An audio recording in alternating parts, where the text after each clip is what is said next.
আসসালামু আলাইকুম, আশা করি সকলে ভালো আছেন। আজকে খুবই গুরুত্বপূর্ণ একটি টপিকস নিয়ে চলে এসেছি আপনাদের সাথে। আর সেই টপিকটি হচ্ছে সারা বাংলাদেশে কিন্তু 80টা পল্লী বিদ্যুৎ সমিতি রয়েছে, আর এই 80টা পল্লী বিদ্যুৎ সমিতিতে মিটার রিডার নামের একটা পোস্ট রয়েছে।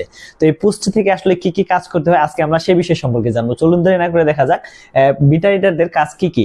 তো মিটার রিডার মানে হচ্ছে কি, যে রিডিং গ্রহণ করা। একটা মিটার রিডার কাম মেসেঞ্জার নামের যে পোস্টটি, সেই পোস্টের কাজ হচ্ছে মিটারের রিডিং গ্রহণ করা। আবার রিডিং গ্রহণ করা হলে তাকে বিদ্যুৎ বিলের কাগজ যে তৈরি হয় সেটা আবার গ্রাহক প্রান্তে পৌঁছে দেওয়া। তো চলুন দেখা যাক এখানে কি কি কাজ আমরা উল্লেখ করি।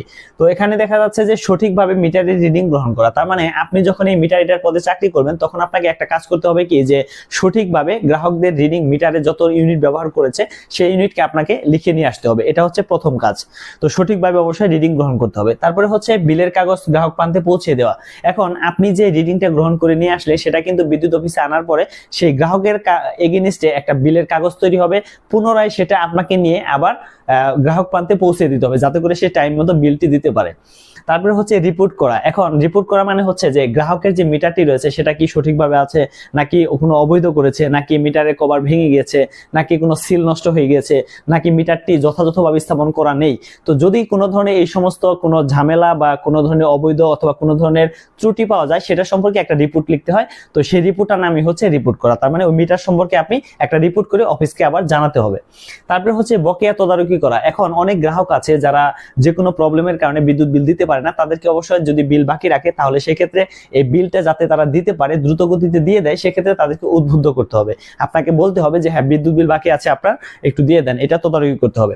তারপর হচ্ছে অবৈধ তদন্ত করা। এখন অনেক গ্রাহক আছে যারা অবৈধভাবে বিদ্যুৎ ব্যবহার করে, সেক্ষেত্রে আপনাকে এই তদন্তটা করতে হবে, প্রাথমিক তদন্ত। মানে আপনি যেহেতু প্রতিটা মিটারের কাছে যে রিডিং গ্রহণ করেন, সেক্ষেত্রে কিন্তু আপনি প্রতিটা গ্রাহকের সম্পর্কে জানবেন, বুঝবেন, এবং সে বিদ্যুৎটা কি মিটার থেকে ব্যবহার করছে নাকি অন্য কোথাও থেকে ব্যবহার করছে সেটা কিন্তু আপনাকে জানতে হবে। তো সেক্ষেত্রে আপনাকে অবৈধ তদন্তটা প্রাথমিকভাবে আপনাকে করে অফিসকে জানাতে হবে।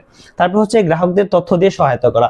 এখন আপনি যেহেতু বিদ্যুৎ অফিসের চাকরি করবেন, সেক্ষেত্রে আপনি যখন বাড়ি বাড়িতে মিটার রিডিং গ্রহণ করতে যাবেন বা বিদ্যুৎ বিলের কাগজ দিতে যাবেন, সেক্ষেত্রে তখন কিন্তু আপনাকে অনেক মানুষ অনেক ধরনের প্রশ্ন করবে। তো আপনি অবশ্যই ঠান্ডা মাথায় তাদেরকে প্রশ্নগুলি উত্তর দেওয়ার চেষ্টা করবেন, এবং যে বিষয় না জানেন সেটা ঊর্ধ্বতন কর্মকর্তার কাছ থেকে জেনে তারপর আপনি কিন্তু তাদেরকে উত্তরটা দিয়ে দিতে পারেন। তাদের সাথে অবশ্যই বন্ধু সুলভ আচরণ করবেন, এবং তারা যাতে আপনার কাছ থেকে সহায়তা পায় বা বিদ্যুৎ সম্পর্কে, বিষয় সম্পর্কে জানতে পারে। এটাই হচ্ছে আপনাদের কাজ। তো যারা মিটার রিডার পদে আবেদন করতে চাচ্ছেন তারা কিন্তু এই বিষয় সম্পর্কে ধারণা পেয়ে গেলেন যে আসলে কি কি কাজ করতে হবে। তো বিদ্যুৎ সম্পর্কে যদি আরো কোনো বিষয় জানার থাকে বা আরো কোনো কিছু সম্পর্কে জানতে চান, তাহলে অবশ্যই ভিডিওতে কমেন্টস করবেন, যাতে করে আমি সেই বিষয় সম্পর্কে আপনাদেরকে ভিডিও আপলোড করে দিতে পারি। আর অবশ্যই বিদ্যুৎ বাড়ির গল্প ফেসবুক পেজ এবং বিদ্যুৎ বাড়ির গল্প ইউটিউব চ্যানেল দুটোকে আপনারা ফলো এবং সাবস্ক্রাইব করে রাখবেন, যাতে করে খুব দ্রুত যে কোনো ভিডিও আপনারা আপলোড করার সাথে সাথে সবার আগে আপনি দেখতে পারেন এবং পরামর্শ দিতে পারেন। সবাই ভালো থাকবেন। আসসালামু আলাইকুম।